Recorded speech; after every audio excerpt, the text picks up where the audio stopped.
kadang sering ini juga komal-komal yang membahas agama ini lewat, tapi saya nggak pernah dalami. Cuma belakangan ini juga saya lihat, saya juga kemarin ada roomnya siapa lupa aku, saya sampaikan juga seperti itu. Artinya himbauan ini juga bukan terhadap komalnya yang Islam saja, yang Kristen juga saya sampaikan seperti itu. Terus kemarin kan di video saya sudah saya bilang, ada juga yang nanggapi, lalu kalau orang Kristen yang menghina Islam, bagaimana tanggapan ketua? Ya tanggapan saya, ya silakan saja diproses gitu. Jadi saya pikir apa yang saya sampaikan bisa cukup dimengerti, dan ini hanya himbauan saya. Syukur diterima, nggak diterima pun ya apa mau saya bilang ya. Sebelum saya menyapa, mempersilakan abang saya untuk berbicara. Assalamualaikum warahmatullahi wabarakatuh, Bang Duma. Mohon maaf, Pak Lam Siang saya potong. Assalamualaikum, Bang. Waalaikumsalam warahmatullahi wabarakatuh. Masya Allah. Oke, izin sebentar. Waduh, ganteng banget Panglima kita nih, Masya Allah, mantap. Apaan sih lo? Sebelum Abang Duma berbicara, izinkan saya menjawab kembali Pak Lam Siang. Dinda, yang ngomong dibesarin, yang memberikan materi dibesarin. Siap. Saya besarkan diri saya karena saya ingin menjawab Pak Lam Siang dulu. Pak Lam Siang yang terhormat, saya adalah orang yang berusaha untuk kooperatif karena saya mencintai negeri ini. Orang tua saya lahir di Indonesia, nenek saya lahir di Indonesia. Saya mencintai negeri ini. Saya sangat menginginkan adanya, berhentinya, tidak ada laginya perdebatan lintas agama. Saya menginginkan hal itu biar saya fokus untuk menikmati kehidupan saya. Ya, tapi dengan catatan. Tolong dengan sangat keluarkan istilah-istilah Islam dari Kristen yang kalian comot di kitab kalian, yang kalian tafsir secara sembarangan tanpa data yang ilmiah. Satu. Yang kedua, hentikan semua bentuk misionaris baik online ataupun offline, atau tangkap mereka semua yang sengaja mengajarkan agamanya kepada orang yang sudah beragama. Kalau kalian tidak mau kami yang bertindak, umat Islam kalian yang lakukan sendiri. Yang ketiga, tutup semua komal-komal Kristen baik YouTube, baik TikTok, apapun bentuk platformnya yang membahas Islam, mempertanyakan Islam, atau menyamar menjadi Muslim. Lanjut, tolong masukkan ke dalam penjara kalian yang melaporkan para Muslim yang menghujat. Kalau memang kalian adalah umat kasih, laporkan, kalian urus. Giliran orang lain kalian urus, giliran rumah kalian tidak kalian urus. Lihat kami menghadapi logika. Ketika logika menginjak Bible, adakah kami yang sepakat? Bahkan kami berniat untuk melaporkan. Masalahnya ini delik apa? Delik umum. Kalau kami melaporkan, kami ini para pendebat. Banyak urusan kami harus kami kerjakan. Ingat, kalian ketika logika menginjak Alkitab kalian tidak ada yang melaporkan. Ketika kalian melihat kami berdiskusi, kalian tersakiti dengan diksi kami yang ada konsekuensi logik dari kalian melaporkan kami. Saya minta kalian penjarakan para apologet Kristen yang terang-terangan menghujat, mempelintir hadis, mengajarkan apa yang tidak ada dan monolog di komal mereka. Kalau tidak, kalian jangan berhentikan kami, jangan atur kami, jangan kalian yang mengangkangi hak kami berdemokrasi. Bunuh saya, itu cara menghentikannya. Ingat, kalau saya mati dengan dibunuh, tahu kan kalian siapa pelakunya? Saya tidak punya musuh. Saya tidak punya utang pinjol. Saya tidak punya utang di bank. Saya tidak pernah bertengkar hebat dengan orang lain. Yang memusuhi selama ini saya adalah umat Kristiani yang lewat-lewat di komal saya, mengancam membunuh saya, yang tidak mengizinkan saya bersuara. Jadi teman-teman, saya sering live itu untuk menunjukkan kepada kalian, saya masih hidup. Bukan karena saya star syndrome. Saya tunjukkan saya masih hidup. Selama saya masih hidup, saya dedikasikan hidup saya untuk menjawab setiap fitnah dan syubhat terhadap agama saya.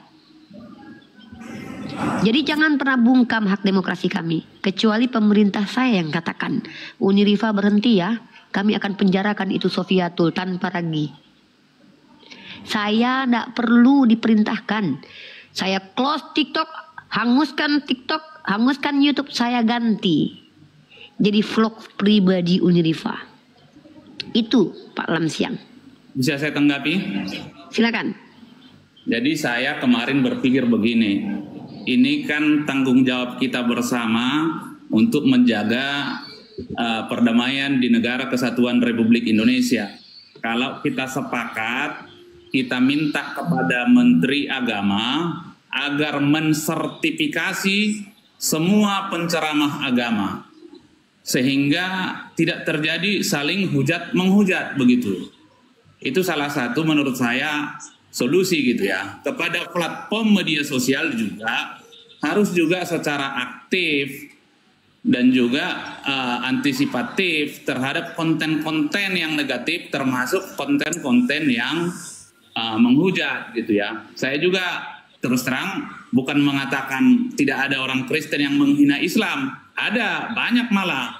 Cuma lebih detail saya juga kurang mendalami gitu ya. Karena saya juga sebenarnya tidak mau terseret dengan konflik-konflik seperti itu. Jadi ya sekali lagi himbauan saya ini juga sebenarnya bukan kepada roomnya yang orang Islam, kepada roomnya yang orang Kristen juga aku sampaikan seperti itu gitu loh. Jadi mungkin kalau kita sepakat ini himbauan ya, mari kita sama-sama ke Menteri Agama agar Menteri Agama sebagai lembaga negara yang mengawasi itu untuk mensertifikasi semua penceramah-penceramah sehingga bisa ceramah agama itu atau materi agama itu membawa kedamaian bagi semua. Saya pikir itu saja yang mau saya sampaikan. Ini hanya sekedar saran. Tapi saya juga bukan orang atau lembaga yang bisa memutuskan. Begitu Uni. Terima kasih. Siap. Pak Lamsiang, mungkin ada tanggapan dulu dari Bang Zuma dan Perah, karena kami para kristolog Islam ini adalah orang-orang yang intens berdiskusi sudah bertahun-tahun. Jadi saya harap Anda mendapatkan sudut pandang juga dari guru-guru saya dan abang dan adik saya, ya, supaya berimbang ya. Silakan Pak Lamsiang didengarkan, silakan Bang Zuma pendapatnya. Ya, baik. Bismillahirrahmanirrahim. Salam kenal Bang Lamsian. Perkenalkan saya Bang Zuma. Jadi gini, sangat-sangat luar biasa ya usulan abang ini untuk kemudian meminta kepada pemerintah memberikan sertifikat atau memberikan sertifikasi untuk kemudian para pendakwah atau penyampai atau pengkhotbah ya, agar mereka bisa ditunjuk sebagai narasumber di dalam mengajarkan sebuah agama. Itu menarik. Akan tetapi entah itu abang ini sengaja atau tidak sengaja, entah sadari atau tidak, sebenarnya yang harus diberikan oleh pemerintah bukan kepada pengkhotbah, tetapi pemerintah harus mengusulkan atau memutuskan semua agama yang ada di Indonesia ini harus kembali kepada original teks kitab. Setelah itu diterjemahkan kitab ini ke dalam bahasa Indonesia yang betul. Jangan diterjemahkan menyakiti agama lain. Contoh nih Pak, ketika dikatakan di dalam 1 Korintus 1 nomor 25, sebab moros theos, apa itu artinya dalam bahasa Indonesia? Sebab kebodohan dewa. Tapi dirubah oleh lembaga Bible, sebab kebodohan Allah. Coba, jauh sekali, jauh meninggalkan original teks. Padahal kitab saudara kita Kristen itu adalah bahasa Yunani. Bahasa Yunaninya jelas, tidak ada sedikit pun cerminan bahwasanya yang dimaksud di situ adalah Allah dalam bahasa Arab. Kalau kita lihat KBBI, ALLAH sama dengan nama Tuhan dalam bahasa Arab. Jadi Allah yang bersumber dari kata Allah, kemudian Allah dibaca Allah oleh orang Kristen, itu adalah nama Tuhan dalam bahasa Arab, Bang. Artinya, kalau kita tidak menginginkan adanya perdebatan, maka yang perlu diperbaiki adalah kitab suci kita. Karena kalau rusak kitab suci kita, rusak agama kita. Kalau kitab kita bermasalah, maka agama kita bermasalah. Kalau agama kita yang bermasalah, berarti akhirat kita juga akan bermasalah. Lalu apa solusinya?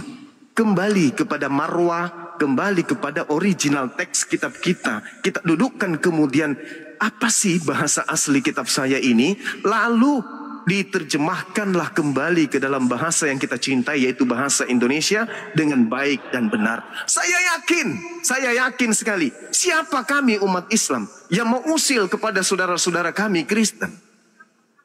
Tidak ada hak kami untuk itu. Tak ada kewajiban kami kemudian untuk membahas atau menelaah atau mendiskusikan isi Bible. Kenapa? Karena itu kitabnya saudara kami Kristen. Selayaknya yang terjadi, kitabnya orang Hindu. Mana ada umat Islam memperdebatkan? Kenapa? Karena kitabnya umat Hindu tidak pernah kemudian masuk ke dalam ranah keagamaan Islam. Nah, sekarang kalau kita lihat 1 Korintus 1:25, hoti moros theos, sebab kebodohan Allah. Coba, ini kan penghinaan bagi kami. Markus 1 nomor 1. Apa yang diterangkan di sana, Bang? Yesus adalah anak Allah. Yesus adalah anak Allah. Yesus adalah anak Tuhannya umat Islam. Padahal saudara-saudara Kristen tahu di dalam Islam itu lam yalid wa lam yulad. Allah tidak beranak dan tidak diperanakkan. Banyak kita dengarkan, setiap saat kita dengarkan, Al-Quran kita dengarkan, masjid di mana-mana, toa masjid ada di mana, lam yalid wa lam yulad, Allah tidak beranak, tidak diperanakkan. Tapi saudara Kristen punya kitab, Yesus adalah anak Allah. Andai saja Yesus adalah anak Yahweh, Yesus adalah anak Elohim, Yesus adalah anak Theos, Yesus adalah anak dewa, Yesus adalah anak Tuhan, maka tidak ada diskusi yang seperti abangku ini tengok setiap saat. Kenapa? Ya karena untuk apa kita berdiskusi? Agamamu, agamaku, agamamu, agamamu, agamaku, agamaku. Kan itu poinnya, sorry. Alhamdulillah. Nah, sehingga sedikit lagi, ketika kemudian Kristen datang ke Nusantara kita ini, ke negara kita ini dengan warnanya sendiri dari asalnya, untuk apa kita perdebatkan? Silakan saudara menyembah Tuhannya yang mereka sebut Theos, yang mereka sebut Yahweh, yang mereka sebut Bapa. Silakan. Islam menyembah Tuhannya yang mereka sebut Allah. Nggak ada perdebatan. Apa yang kita mau perdebatkan? Nah, sekarang poin keduanya adalah, saya rasa orang-orang seperti abang ini, meskipun menggalang kekuatan sekuat apapun, ini adalah hal berat. Kenapa? Amanat agung dari Bible itu sendiri, beritakanlah Injil kepada seluruh makhluk, jadikanlah seluruh bangsa menjadi muridku. Nah, ini perintah dari Yesus, Matius 28 nomor 19. Jadikan, mateteu dalam bahasa Yunani. Jadikan, kristenkan mereka. Seluruh bangsa harus menjadi muridku. Seluruh bangsa harus menjadi pengikut Yesus. Harus, karena itu perintah. Matius 28, 19. Jadikanlah seluruh bangsa menjadi muridku. Ajarlah mereka melakukan segala sesuatu yang kuperintahkan kepadamu. Jadi gereja memang bukan tanpa alasan menggunakan nama Tuhannya umat Islam. Karena memang diperintahkan mereka mengkristenkan siapapun yang ada di Nusantara ini. Jadi mau kayak mana? Itu perintah. Belum lagi di Markus 16:16. Beritakanlah Injil kepada seluruh makhluk. Siapa yang percaya baptis, siapa yang tidak percaya akan dihukum. Beritakan Injil kepada seluruh makhluk. Penduduk Indonesia yang beragama Islam itu makhluk. Berarti makhluk yang beragama Islam di Nusantara ini harus diinjilin. Karena itu perintah. Jadikanlah, beritakanlah, itu perintah. Kalau tidak diperintahkan berarti melanggar perintah Yesus. Melanggar perintah Yesus berarti dosa. Supaya tidak berdosa, maka lakukan penginjilan kepada umat Islam. Masalahnya sekarang Kristen, mohon maaf nih, secara terstruktur melakukan penginjilan dengan cara yang tidak jujur. Apa tidak jujurnya? Mereka menggalang kekuatan penginjilan melalui terjemahan. Istilah-istilah yang menjadi prinsip dalam iman Kristen mereka ambil, masuk ke dalam Bible, supaya dengan mudah mereka memurtadkan, melakukan penginjilan dan mengajarkan semua bangsa, khususnya bangsa Indonesia yang adalah mayoritas Islam, untuk menjadi muridnya Yesus. Jadi ini agak berat.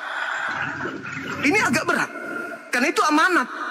Jadikanlah seluruh bangsa bangsa Indonesia, bangsa Malaysia, bangsa Thailand, untuk menjadi muridku. Kalau tidak, itu melanggar karena ada perintah. Beritakanlah Injil kepada seluruh makhluk. Kalau tidak menjalankan perintah ini, dosa karena melanggar perintah. Nah, yang bisa kita minta saat sekarang, silakan lakukan pengajaran Bible, tapi dengan cara yang jujur. Contoh, wahai saudaraku Suma, ya paman, kami datang sebagai Kristen, izinkan kami melakukan pembacaan Bible. Kalau Anda tertarik, silakan. Kalau tidak tertarik, silakan. Silakan Anda bacakan. Yesus diutus oleh dewa sebagai juru selamat dunia. Ya kami dengar. Kalau kami tertarik, kami ikut. Kalau tidak tertarik, jangan dipaksa. Udah selesai, begitu aja. Tidak ada masalah kan? Tidak ada masalah. Kecuali undang-undang negara kita ini melarang kita mengajarkan agama kita kepada orang yang sudah beragama. Nah, itu nggak boleh. Nah sekarang kalau dilarang seperti itu, undang-undang misalnya melarang kita untuk mengajak orang yang sudah punya agama untuk masuk ke agama kita, dan ada yang melakukan itu, berarti mohon maaf nih, Kristen dalam hal ini sudah melakukan pelanggaran secara terstruktur. Apa itu? Mengajak orang Islam untuk menyembah kepada Theos dengan membungkus Theos ini dengan sebutan Allah. Nah ini coba direnungkan. Sebagai pakar mungkin silakan Anda renungkan, apakah yang disampaikan Bang Suma ini salah atau betul? Umat Islam tidak pernah usil dengan agama lain. Kami ngapain ngurusin agama saudara-saudara kami? Yang kami perkarakan di sini, yang kami tidak terima di sini adalah saudaraku Kristen yang berasal agamanya dari Roma ke Belanda, ke Jerman, masuk ke Nusantara, mengambil istilah-istilah kitab suci kami kemudian untuk dijadikan sebagai alat penginjilan. Saya kira begitu untuk sementara. Terima kasih. Perlu saya tambahkan? Ya, silakan, boleh, silakan menanggapi Bang Lamsiang. Terus terang juga saya tidak pandai-pandaian gitu ya. Narasi yang Bang Juma sampaikan itu juga sudah di luar kemampuan saya untuk membenarkan atau menyalahkan. Dalam konteks itu, saya kaitan dengan itu juga, inilah mungkin juga yang menjadi pembahasan kita, karena yang lebih tinggi yang mengatur itu kan dalam konteks kehidupan berbangsa dan bernegara. Ya tentu negara ini kan begitu. Komplain-komplain seperti itu juga sering menjadi kita dengar. Saya juga memahami itu ya. Kemarin juga ada di Komalnya orang Kristen, dia mendalilkan itu. Beritakanlah Injil ke seluruh dunia. Buat mereka menjadi muridku dan baptis mereka dalam namaku. Kalau kita terjemahkan itu sekarang, ini kan bisa konflik. Saya mau katakan, kalau pendeta ngotot di situ, lah kalau begitu, hari Jumat pergi kau ke Istiqlal, kau baptis mereka semua. Kalau yang terjadi apa? Perang saudara gitu loh. Jadi kan kita juga kan tidak boleh menafsirkan ayat itu juga secara kaku gitu kan. Kita juga kan harus lihat kehidupan berbangsa dan bernegara begitu ya. Tapi lebih jauh saya pikir saya tidak menggurui, tetapi masalah-masalah inilah yang mungkin yang harus kita bahas untuk ada penyelesaian secara baik, tidak menimbulkan konflik. Saya pikir itu sebagai penutup bagi saya. Ya, sekali lagi, saya tidak mengatakan ini hanya salah satu pihak, ini antar pihak ini gitu loh. Bukan tidak ada orang Kristen yang menghina Islam, bukan cuma tidak ada, banyak malah menurutku gitu. Saya pikir itu saja. Mungkin kurang lebih terima kasih. Selamat sore gitu. Oke, Bang Lamsiang, sebelum turun ya, sebelum kami turunkan dengan hormat, satu hal yang perlu Anda ketahui, saya sedikit akan berbagi kepada Anda atau sharing. Saya adalah awalnya seorang ibu rumah tangga biasa, Bang Lamsiang, bukan siapa-siapa. Tapi kemudian saya menemukan salah satu YouTube ya yang men-trigger saya untuk mempelajari kitab kalian itu adalah YouTube Tanpa Ragi dan juga YouTube Murtadin-Murtadin seperti Yusuf Manubulu. Kalau Anda tidak percaya silakan kita lihat kapan YouTube saya ada, kapan YouTube mereka ada. Silakan kita buktikan. Kemudian saya berinisiatif untuk mengkaji secara akademik untuk menjawab pertanyaan dari saudara Kristen terkait agama saya. Saya kuliah. Kemudian saya belajar secara privat bahasa Ibrani. Saya belajar privat bahasa Arab. Upaya saya untuk bisa menjawab tuduhan terhadap agama saya. Itu upaya saya. Tapi kemudian karena kami tidak punya materi kristologi di fakultas-fakultas kami dan di pondok pesantren kami, Bang Lamsiang. Tetapi anehnya kami tidak bisa berdaya apa-apa ketika para pendeta punya mata kuliah Islamologi. Ya. 4 SKS, 7 SKS. Artinya apa? Kalau dalam kaidah ilmu itu konteksnya universal. Yesus itu adalah tokoh peradaban. Apakah terlarang mengkaji Yesus? Hanya khusus orang Kristen yang boleh mengkaji Yesus? Tentu tidak. Yesus itu bukan hak milik. Yesus itu adalah tokoh peradaban yang konteksnya universal. Siapapun bebas mengkaji Yesus. Yesus kalau dipanggil dengan Kristus, maka ilmu yang mengkaji Yesus adalah kristologi. Kata Kristos dan Logos. Oh, itu kan bahasa Kristen. Bahasa Yunani iya. Masalahnya adalah semua kaidah akademik menggunakan banyak bahasa Yunani. Psikologi dari kata psi dan logos.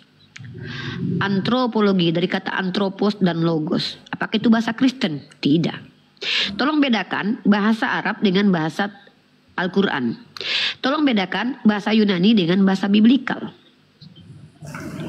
Jadi kalau kami belajar kristologi dan kembali mendiskusikannya, itu hak mencerdaskan anak bangsa. Itu ada dalam undang-undang. Tapi menjadi offside ketika kami melampaui kapasitas kami misalkannya. Kami paksakan paradigma kami kepada umat Kristen. Makanya kami adakan diskusi supaya itu tidak terjadi. Caranya apa? Kami tunggu orang Kristen naik, kami berdialog dengan mereka supaya apa yang kami sampaikan tidak kami benarkan sendiri. Apakah ada di antara kami ini, Perah, Bang Zuma, saya, memaksakan cara berpikir kami terhadap Bible kalian kepada kalian? Kalian naik ke atas, tunjukkan videonya. Bahkan kami mengkomparasi ketika kami memaparkan isi Bible, itu adalah apa yang kami pahami. Hak kalian meluruskan kalau kalian benar. Masalahnya adalah ketika kalian naik ke sini, kalian mengaku semua punya Roh Kudus. Kalau cuma kalian punya Roh Kudus, kami juga bisa bilang kami dibimbing Roh Kudus baca Bible kalian. Karena Roh Kudus itu sendiri adalah diksi yang muncul dari Al-Quran, yang merujuk kepada malaikat Jibril dan Al-Quran sendiri. Jadi kalau dikatakan kami salah mentafsirkan Bible, mohon maaf, kebanyakan kami membaca. Justru kami meminta konfirmasi kepada kalian, benar nggak ayatnya begini? Maka ketika kalian di internet kalian sendiri punya jawabannya, 1 ayat 10 Kristen ditanya 10 jawabannya, kenapa kami tidak boleh berbeda jawabannya? Kenapa kami harus mengikuti kalian yang 10 itu? Yang mana yang betul kami ikuti? Saya pendiskusi 6 tahun, Bang. 1 ayat di kitab Anda itu jawabannya bisa 10 kalau ditanyakan kepada 5 orang Kristen. Kenapa? Ini metafor ya. Kenapa? Karena Pak Denny ada salah satu Kristen itu, Sopiatul lah. Ayat 1 dijelaskan dia, besok berubah lagi penjelasannya. Jadi apa parameter kaidah di dalam Bible? Hermeneutiknya mengikuti siapa? Kalau Anda tanya dalam Al-Quran, jangankan kalian Kristen, kami saja yang bukan mufasir nggak boleh mentafsir Al-Quran. Ada standar dan parameternya. Apa itu? Punya 12 cabang ilmu. Setidaknya punya ilmu mantik, ilmu akidah, ilmu tajwid, ilmu nahu sorof. Nah, masalahnya apakah Kristen punya parameter itu? Biar kami ikuti. Saya sering sekali mengutip perkataan skolar kalian. Ini saya kasih Ibu Rita Wahyu bilang Yesus dan Isa itu pribadi yang sama tapi perspektif beda. Apa kata Kristen? Kami tidak percaya Ibu Rita Wahyu katanya. Padahal dia skolar. Saya sampaikan Pak Esra Soru bilang Yesus itu ditelanjangi, celana dalamnya diganti-ganti, dibongkar, dibuka. Oh, penghujat Khurifah. Padahal yang bilang Pak Pendeta Esra Soru. Esra Soru itu adalah ini manusia. Kami lebih ke... Kalau kalian merujuk ke kitab kalian dengan metode sola scriptura, kenapa kalian membenarkan yang kalian tafsir lalu menolak tafsiran orang lain? Ini namanya tafsir cabang mandiri, Pak. Makanya saya katakan, kalau memang ada parameter yang kalian rumuskan dari lembaga kalian, misalnya, kami harus ikuti parameter itu. Kami tidak boleh bantah sebagai bentuk penghargaan terhadap kalian. Masalahnya ada enggak parameternya? Mentafsir Bible. Hermeneutik. Hermeneutik ala siapa? Jadi gitu Pak Lamsiang. Kalau Al-Quran, surah Qul huwallahu ahad, kami tidak boleh mentafsir, Pak. Bang Zuma ini tidak boleh mentafsir. Bang Zuma ini bolehnya menukilkan jawaban daripada ulama. Beliau bukan mufasir. Si Perah ini nggak boleh menafsir. Barang siapa yang menafsirkan Al-Quran dengan akalnya, finnar. Kami punya parameter dalam Islam tuh. Nah, dalam Kristen gimana? Kalau tidak ada parameternya, kalau parameternya Roh Kudus, mohon maaf, saya juga bisa mengaku punya Roh Kudus. Kalau kalian tidak bisa membuktikan kalian punya Roh Kudus, kenapa saya harus buktikan saya punya Roh Kudus? Ini yang kemudian menjadi asbab saudara-saudara Anda Kristen itu menghujat di komal kami. Kenapa? Karena keterbatasan ilmu mereka menjawab, malu di ruang publik, berani-beraninya menjawab tidak menggunakan data. Akhirnya karena malu, mundur juga aduh malu, naik juga udah malu. Apalagi udah hujat aja lah biar kena mental nih Syirifah. Hujat saya, hujat Nabi saya. Pancing saya marah. Keluar tanduk saya tampar bolak-balik, nangis, lapor polisi. Katanya ditampar pipi kiri, kasih kanan, tampar pipi kiri, lapor Kapolda. Jadi tolonglah, biar tidak terjadi penistaan agama, biar kita mengedukasi baik ilmiah, karena memang ilmu ini adalah hak universal. Tolong, minimal kasih parameter. Gini loh, tafsir dalam Bible tuh harus begini-begini, nggak boleh begini-begini. Oh, baca ayat jangan satu ayat rifa, satu perikop. Saya ikuti, saya baca perikopnya. Tahu-tahu saya lihat di YouTube Pak Pendeta kalau menjelaskan tentang imannya, dia potong juga satu ayat. Enggak, dia baca satu perikop, satu pasal. Giliran kami baca satu pasal. Giliran pendetanya baca satu ayat. Oh, pendeta saya kan lebih mengerti daripada kamu karena punya Roh Kudus. Gini Pak, yang menjadi permasalahan di dalam ranah dialektika ini. Makanya saya selalu, kalau mau diskusi dengan kami umat Islam itu bawa data. Data dulu baru penjelasan. Gitu Pak. Jadi kalau saya, karena kecintaan saya terhadap ilmu agama, saya dibungkam, saya dipenjarakan, saya ini tidak bisa berbuat apa-apa, Pak. Buya Hamka itu pernah dipenjara dia menghafalkan Al-Quran dan menafsir Al-Quran. Ulama saya, Imam Ibnu Hambal, ulama saya, Imam Syafi'i, para mufassir kami, itu sudah lebih dulu, Pak, dicambuk, dipersekusi. Lalu kami berharap, kami masuk ranah apologet ini, kami akan dikasih sayang, dicintai, punya banyak duit, dan tidak akan dipersekusi. Enggak lah, Pak. Kami tahu kok akan ada pro kontra, dan kami akan menghadapi banyak permasalahan. Itu kenapa kami katakan kami donasikan, kami, apa kata si Perah, saya masih ingat. Saya hibahkan jiwa saya dan diri saya untuk membela agama saya. Ini si Perah ini masih ada orangnya di sini nih. Menghibahkan itu apa artinya Pak? Memberikan kehidupan kami. Jadi kalaupun kami mati ketika kami menyampaikan hal ini, bagi kami itu cita-cita Pak. Jadi kalau kami diancam lapor, justru kami menunggu. Supaya apa? Supaya pemerintah kita melihat melek bahwa ada diskusi lintas agama ini. Mari dilihat. Pakai ahli bahasa. Mana yang betul-betul akademis, yang berdata, yang berlogika. Mana yang murni menghujat, tak berdasar dan bersandarkan kepada kaidah keilmuan. Mungkin itu Pak yang ingin saya sampaikan supaya Anda paham sedikit banyaknya dialektika lintas agama. Siap. Sebelum kita sampai ke yang lain, di sini ada umat Kristiani juga yang bergabung, ada Bang Adventis. Kami mengizinkan umat Kristiani bertanya di komal kami, tapi mohon maaf kalau kalian mencoba menjelaskan agama kalian, ya kami juga akan meluruskan ketika kalian baca kitab kalian salah. Masa kami biarkan kalian mempelintir kitab kalian di komal kami? Kan nggak mungkin. Kami mencintai ilmu. Kami juga belajar kitab kalian. Gitu Pak. Bukan berarti kami menafsirkan kitab kalian semau kami. Tidak. Kadang kami mengikuti, malah kami ikuti konteks ayat kalian. Nah, jadi begitu. Pak Lamsiang, silakan. Ada yang mau disampaikan lagi sebelum kita masuk ke ranah dialektika? Di sini ada Bang Zuma sebagai narasumber, tadinya ada Bang Denny, sekarang Bang Adventis juga boleh bertanya di sini. Yang Kristen silakan naik buka cam.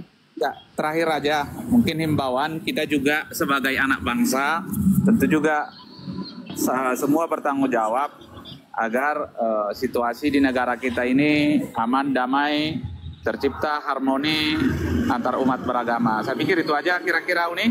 Terima kasih kalau Siap. saya undur diri.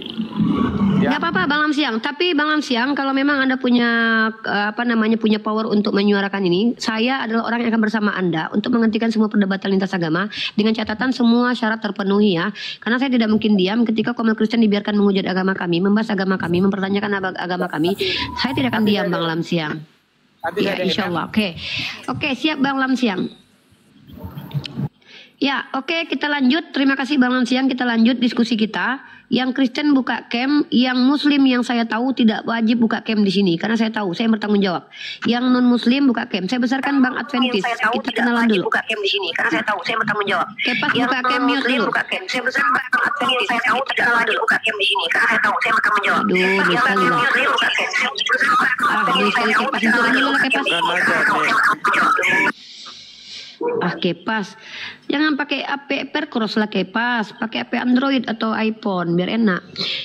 Ini Abang Bang Adven, silakan hak Anda di sini bertanya terkait agama kami atau menjelaskan agama Anda dengan catatan kami akan berdiskusi dengan Anda. Hak jawab ada pada Anda, tetapi dengan catatan ya, tolong bawa data. Kalau ingin membawa antitesis dari apa yang kami sampaikan, apa yang kami hujahkan dalam kaidah berpikir dan retorika yang kami bangun, silakan bawa antitesisnya, tidak masalah. Silakan, di sini ada Bang Zuma sebagai narasumber dan juga Perah ya. Mana Perah tadi? Perah belum ngomong lagi. Silakan Bang Adventis. Baik, selamat malam ya. Baik, you know me Bang Zuma. Kita udah berapa kali diskusi, cuman belum saya tunjukkan wajah saya waktu itu. Tapi saya mau hanya mau menyampaikan bahwa tadi Uniripa atau Bang Zuma katakan harus ada kaidah-kaidah yang tercatat dari agama Kristen yang digolongkan menista agama Kristen itu seperti apa. Saya tegaskan tidak ada. Bahkan bila Anda bakar gereja pun itu secara Kristen tidak dianggap sebagai penistaan. Karena memang Alkitab, Injil itu mengajarkan harus siap sedia diperlakukan seperti Yesus diperlakukan. Harus siap sedia diperlakukan seperti Yesus diperlakukan. Jadi kalau lapor-lapor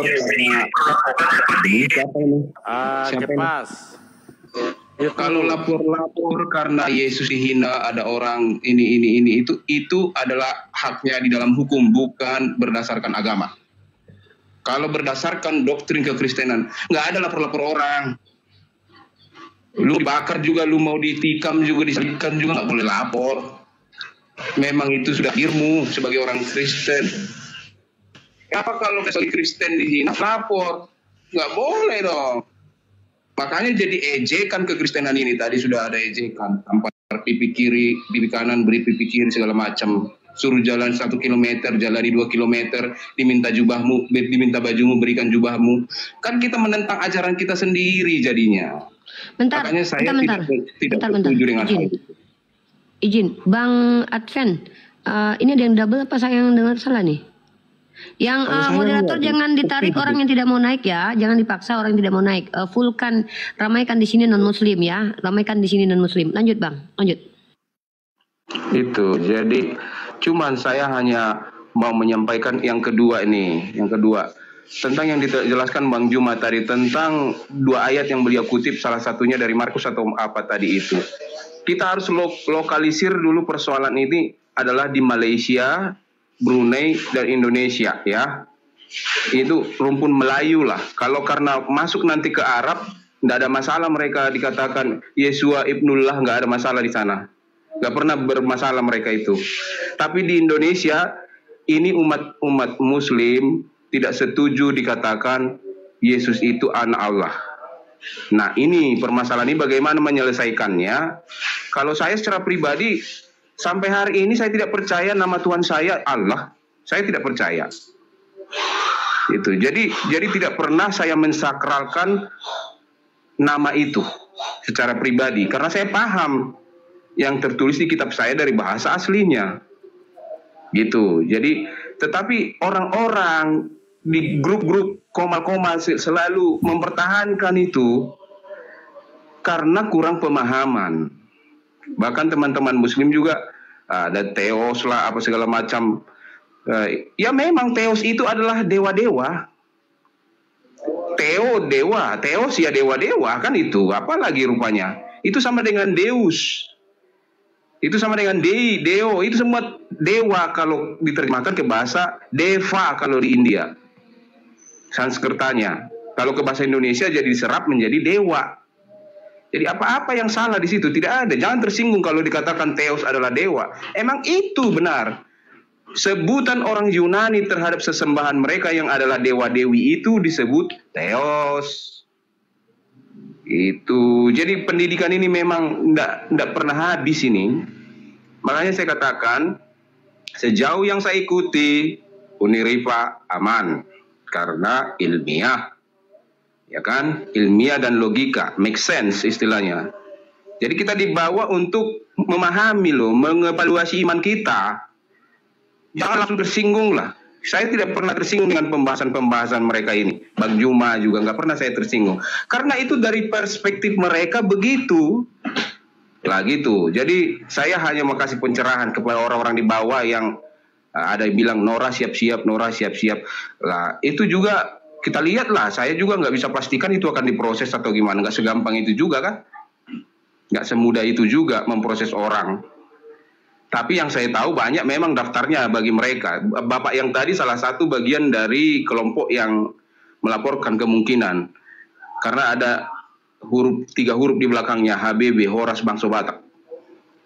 Itu, jadi berarti dari kelompok itu. Mungkin dari tata bahasanya saya lihat beliau itu ahli hukum. Dan dia tidak mau mencampuri di bidang kitab atau teologi itu. Jadi kalau saya sebagai orang pelajar teologi, satu lagi yang terakhir Uniripa saya mau klarifikasi, nggak tahu ya di universitas lain atau di STT lain, STFT lain. Kalau saya belajar di 2 STFT, Sekolah Tinggi Filsafat Teologi Surya Nusantara Pematang Siantar itu milik Gereja Advent. Lalu Sekolah Tinggi Teologi Bethel The Way milik Gereja Bethel di Jakarta. 2 universitas ini saya belajar S1 dan S2. Kami belajar itu namanya Islamologi, itu malah mendatangkan pembicara dari kalian. Dosen terbang dari Islam. Karena tujuan Islamologi yang kami pelajari adalah untuk membina persahabatan dan persaudaraan, menjaga kerukunan. Bukan untuk merontokkan iman kalian. Nggak tahu di STT yang lain apa yang dipelajari. Kalau ada sekarang orang-orang yang atas dasar kristologi membahas hadis, membahas ini, itu bukan kristologi yang kami pelajari. Kristologi yang kami pelajari, di mana kita bisa sama, di mana kita sudah beda. Itu yang kami pelajari. Oke, kita dari Abrahamik sama. Oke, dari segi ini kita sama, tapi di sini nggak boleh lagi dicoel-coel. Udah beda kita di sini. Itu yang kami pelajari. Makanya akidah nggak pernah kami sentuh. Kalau saya yang belajar, betul-betul belajar itu. Soal yang sudah menyangkut akidah kalian, malah saya ingatkan, udah jam sholat, lu sholat lu. Kita nggak bisa ngobrol lagi, kamu jam sholat. Karena itu udah akidah kalian, nggak boleh lagi kami ganggu kalian di situ.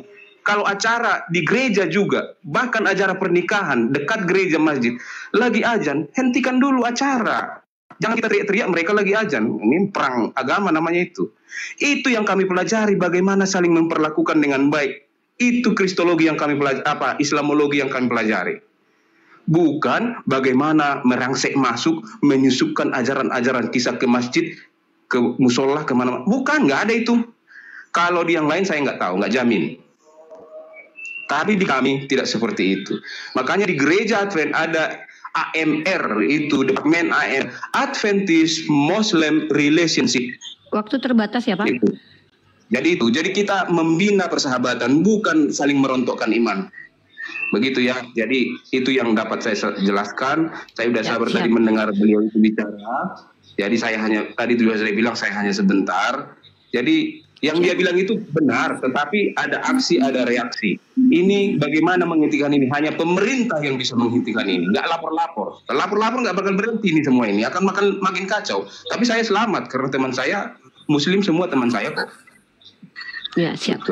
Anda akan ditanggapi sama Bang Zuma, Pak Adventis. Kita dengarkan Bang Zuma dulu, teman-teman. Silakan Bang Zuma, poin-poin yang disampaikan oleh Bang Adventis.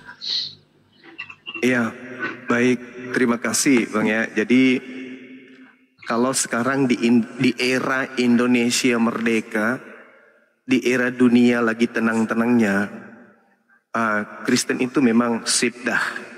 Itu karena Indonesia sudah merdeka, kan ya. Tapi secara kitab suci. Contoh misalnya di 2 Yohanes 1 nomor 10 nomor 11. Apabila ada orang yang datang kepadamu dan tidak membawa ajaran ini, ajaran Kristen maksudnya, janganlah kamu menerima di rumahmu. Jangan kamu mengucap salam kepada mereka. Nomor 11-nya. Barang siapa yang melakukan itu, maka dia mengambil bagian dari perbuatan jahat. Barang siapa yang melakukan itu, maka dia disebut pelaku kejahatan. Barang siapa yang menerima orang Islam, maka dia sebagai pelaku kejahatan. Barang siapa yang memberi salam kepada umat Islam, maka dia dituduh sebagai pelaku kejahatan. Matius 13 nomor 50, pelaku kejahatan dilemparkan ke dalam api neraka. Berarti kalau orang Kristen bermanis-manis ria, maka siap-siap aja masuk ke dalam neraka. Itu dalil. Indonesia sudah merdeka, saudara-saudara Advent bermanis-manis ria, ya kan merdeka, takut melaksanakan perintah daripada Bible. Nah, sekarang kalau kita lihat di dalam Lukas, apa kata Yesus? Apabila orang tidak membenci ibunya, bapaknya, saudara-saudaranya laki-laki, saudara perempuan, dia tidak bisa menjadi pengikutku. Itu tidak diperhatikan sekarang. Ya kan sudah merdeka. Jadi Advent bagus, agama Kristen ya bagus, tapi bagus belum tentu benar kan gitu poinnya. Nah, apa buktinya? Kalau saudara mengatakan kami nggak boleh, kami sekalipun kami dibakar gereja kami bla bla, kan sekarang sudah merdeka, bakar penjara ada Indonesia, iya kan gitu. Tapi perintahnya jadikanlah semua bangsa. Markus 16, beritakanlah Injil. Jadi yang terjadi sekarang adalah Kristen tidak leluasa kemudian mengajarkan Bible karena negara ini berbentuk republik. Siapa yang melanggar pasti kena hukum. Makanya ya bermanis-manis ria. Contoh misalnya, dalil mana yang digunakan kemudian Belanda dalam menjajah? Ulangan 20, nomor 10, nomor 11, nomor 12, nomor 13. Bunuhlah semua laki-laki yang ada di situ. Tawarkan kemudian perdamaian. Kalau mereka mau berdamai, jadikan mereka semua pekerja rodi. Jadikan semua mereka budak. Tapi kalau mereka melakukan perlawanan tidak mau berdamai, bunuhlah semua laki-laki. Itu yang dipakai. Indonesia merdeka, disimpan dalil itu. Yang dipakai sekarang, kasihilah, kasihilah, kasih. Itu yang dipakai untuk sementara ini.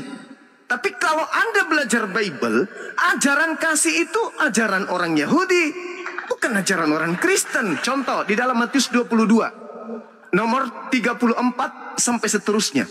Di dalam hukum Taurat inilah kemudian tersimpul hukum terutama dan hukum yang kedua. Kasihi Tuhanmu, kasihi sesamamu manusia. Di dalam hukum Taurat itu tersimpan, bukan di dalam kitabnya, bukan di dalam kaidah-kaidah pengajaran kekristenan. Bukan. Coba Anda baca tuh. Di mana hukum kasih itu tersimpan? Di dalam Taurat.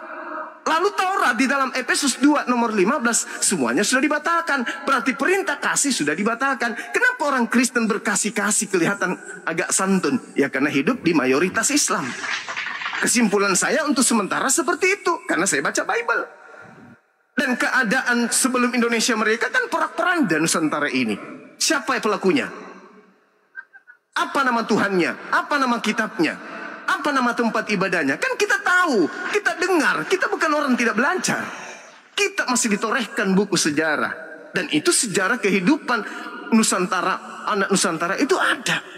Yang kedua, kalau saudara saya ini, saudara Advent ini, merasa bahwasanya kalau ada kegiatan-kegiatan gereja, kemudian orang azan hentikan, bla bla.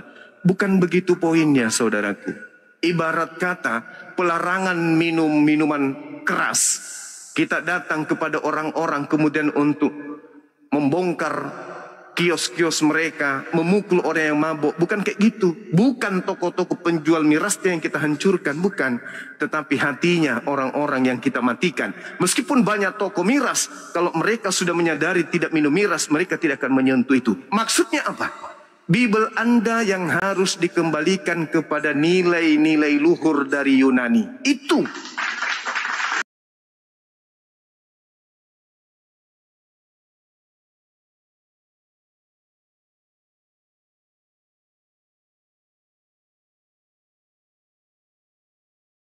Tidak bisa mewakili Kristen secara keseluruhan. Kalau saudara sudah tidak ada, bagaimana dengan Kristen yang lain? Kalau Anda adanya di Jakarta, bagaimana dengan yang ada di Makassar, yang ada di Medan, yang ada di Papua? Anda memang baik, tapi cuma seorang. Tetapi secara berkelompok, secara agama, secara kitab, ya sama aja. Nama Tuhan kami diambil, nama kitab kami diambil, nama gelar-gelar nabi kami diambil, ya sama aja. Hilangnya saudara Adventis, maka tidak akan adanya saudara tidak merubah apa yang disebut hal yang harus dihilangkan dari dua agama ini, yaitu perdebatan. Nah, bagaimana caranya membuat perdebatan ini hilang? Ya, saudara Kristen harus tahu diri dong. Kembalikan istilah-istilah Islam di dalam Bible, mau itu Advent, mau Katolik, mau Protestan, kembalikan. Kembalikan aja. Barulah kemudian kita jalankan agama kita masing-masing dengan damai. Itu baru betul. Tapi kalau masih ada istilah Allah, masih ada istilah bla bla bla bla dalam Bible, ya saya rasa kalaupun hilang perdebatan ini sementara aja. Generasi berikutnya akan berdebat lagi. Bahkan mungkin mereka bisa perang. Karena kenapa? Agama Kristen susah untuk diajarin. Padahal masalahnya sepele. Persekutuan Gereja Indonesia rapat, hilangkan semua istilah Al-Quran. Dah selesai, aman, terbit Bible baru. Subhanallah, maka Indonesia akan damai, Kristen dan Islam akan rangkulan untuk mengisi kemerdekaan Republik Indonesia ini dengan baik. Sederhana bukan? Toh Kristen tidak akan merubah, dan tidak Yesus Tuhan ini yang dituhankan oleh Kristen tidak akan berhenti menjadi Tuhan kalau terjemahan dikembalikan kepada marwahnya. Kristen tidak akan menjadi agama kasar, agama bengis kalau dikembalikan kepada marwahnya. Kristen tidak akan menjadi rendah kalau dikembalikan kepada marwahnya. Tidak akan. Orang-orang Kristen yang ganteng, cantik tidak akan menjadi buruk rupa ketika kitabnya dikembalikan kepada marwahnya. Tidak. Tidak, justru akan memberikan harga nilai yang sangat luar biasa ketika Kristen tampil dengan kekristenannya. Kita menghargai, kita hormat dengan itu. Maka solusinya apa? Cuman satu. Kembalikan istilah-istilah Al-Quran, maka Indonesia akan jaya. Kristen, Islam rangkulan berpelukan untuk bahu-membahu mengisi kemerdekaan agar mensejahterakan Indonesia ke depannya. Saya kira begitu solusi dari saya. Mohon izin untuk sementara karena di sini sudah mau ibadah. Assalamualaikum warahmatullahi wabarakatuh. Waalaikumsalam warahmatullahi wabarakatuh. Boleh Bang Advent, silakan. Setelah itu saya akan sapa Guru Zending. Tapi sebelumnya izin saya sapa dulu tamu yang ada di sini. Panggil aja Bang Zuma karena beliau istirahat, maka kita akan isi dengan yang lain. Panggil aja Muslim atau non Muslim, silakan buka cam. Oke, izin saya panggil aja Muslim atau non Muslim. Guru Zending di mute dulu ya. Panggil aja Muslim atau non Muslim. Oke, dibuka camnya brother. Untuk meminimalisir penghujatan kita buka cam. Biar kita fair di sini diskusi. Karena kalau Anda menghujat nanti saya tidak tahu laporkan mukanya kayak mana. Apalagi namanya nggak asli ya. Silakan buka cam. Oke, terima kasih. Oke, standby. Saya izinkan Bang Adventis menanggapi lagi. Karena saya juga akan menanggapi setelah itu. Berdasarkan fakta historis. Karena yang namanya historis itu repeat itself. Akan terulang kata orang-orang kampung saya ya. Maka saya akan membawa wawasan dari sejarah nanti. Kalau salah saya bahasa Inggrisnya diluruskan aja lah. Udah lama gak pulang kampung. Ya, Bang Advent, silakan. Ada tiga ya. Yang pertama, betul yang Bang Yuma katakan, saya tidak bisa mewakili satu kelompok orang. Saya tidak bisa mewakili bahkan gereja saya sendiri, apalagi umat Kristen di Indonesia yang begitu beraneka ragam. Sesama mereka aja berantem di Komal, baik tentang konsep ketuhanan dan yang lain-lain. Nah, jadi tidak ada yang bisa mewakili satu dengan yang lain. Ya, itu nomor dua. Tentang kembalikan marwah kitab atau istilah-istilah kitab kepada yang aslinya saja. Jangan mengutip atau jangan meminjam atau mencuri dari kitab Muslim. Ini sangat saya setuju 100%. Saya sangat setuju. Justru saya sangat lebih suka membaca kitab kami di dalam bahasa Batak karena di situ tidak ada kata Allah, yang ada debata. Itu sama dengan dewata. Ya, debata di sana. Lalu kalau Tuhan masih ada di sana karena Tuhan memang bukan bahasa Quran. Lalu nabi di sana panurirang, bukan nabi. Rasul di sana tidak ada, yang ada adalah apostel. Ya, tidak ada iman di sana, yang ada haporseaon. Jadi ini kenapa ke bahasa Indonesia tidak bisa? Asal juga nggak tahu kenapa asal-usulnya ini. Tetapi ternyata di berbagai bahasa daerah bisa tanpa menggunakan istilah-istilah Islami. Bisa. Kalau lai mau, bisa. Jadi, kalau menyuarakan ini, saya dukung Anda semua. Saya mendukung. Dan teman-teman Kristen nggak usah ngotot tentang ini. Memang salah ya salah aja. Alkitab itu sudah jelas. Al itu istilah orang Islam. Alkitab artinya bisa itu sang kitab, bisa seluruh kitab, macam-macam pengertiannya itu nanti. Jadi, ya makanya kitab suci katakan ya. Kitab aja sudah meminjam dari Muslim kitab. Jadi itu saya setuju. Cuman begini, saya mau bertanya ini kepada Bang Daman atau Uni Ripa, kalau karena Bang Juma mungkin sedang sholat. Ini, apakah huruf A-L-L-A-H bisa dianggap sama dengan alim Allah dalam tulisan bahasa Arab itu? Itu bahasa Arab dilatinkan sebenarnya. Ini dalam makna ya, dalam makna sesungguhnya alif lam lam ha, apakah itu sama dengan A-L-L-A-H? Itu tulisan Latin dari bahasa Arab sebenarnya Pak. Misalkannya ada bahasa Arabnya adalah zambun misalkannya. Itu dituliskan dalam bentuk bahasa Indonesia dalam bahasa huruf Latin. Sebenarnya kan lafaznya sama saja. Kalau dia Allah, maka L-nya cuma satu, Pak. Kalau kenapa harus double L-nya? Karena ada lantunan di situ kan. Kalau di kami itu ada tasydidnya, ditafkim kaidah bacanya, ditebalkan. Jadi itu hanya ditranslate ke hurufnya aja, ditranslate dari bahasa Arab dijadikan bahasa huruf Latin gitu. Sebenarnya kalau kita bicara kaidahnya kan memang tidak ada A-L-L-A-H di dalam kitab kalian sebenarnya. Begitu. Dan kaidah menyebut Allah itu pun kami juga tidak paham. Kristen dapat dari mana begitu. Seolah-olah, nih mohon maaf ya, nama saya Rifa. Tiba-tiba diambil nama saya Rifa. Di rip. Kan enggak boleh begitu gitu kan. Padahal A-L-L-A-H-nya ada L-nya ada dua. Tiba-tiba dijadikan satu Allah. Nah jadi begitu Pak. Itu menurut kaidah bahasa itu, ya. Ini sebelum saya turun. Kenapa saya tanya itu? Karena saya bandingkan dengan orang Yahudi selalu tidak setuju dengan YHWH. Karena menurut mereka nama Tuhan yang mereka sembah itu tidak bisa diterjemahkan dari huruf Ibrani ke huruf manapun. Harus tetap dibaca dengan huruf Ibrani. Enggak, Yod-Heh-Vav itu kan juga dilatinkan Pak. Dari kata Yod, He, Vav, He. Kalau dijadikan YHWH jadinya Pak. Sama aja. Ya itu. Sama aja dengan A-L-L-A-H. Ya, terima kasih buat Bapak Adventis ya. Semoga sehat selalu. Yang penting ya. Siap. Oke, saya akan tetap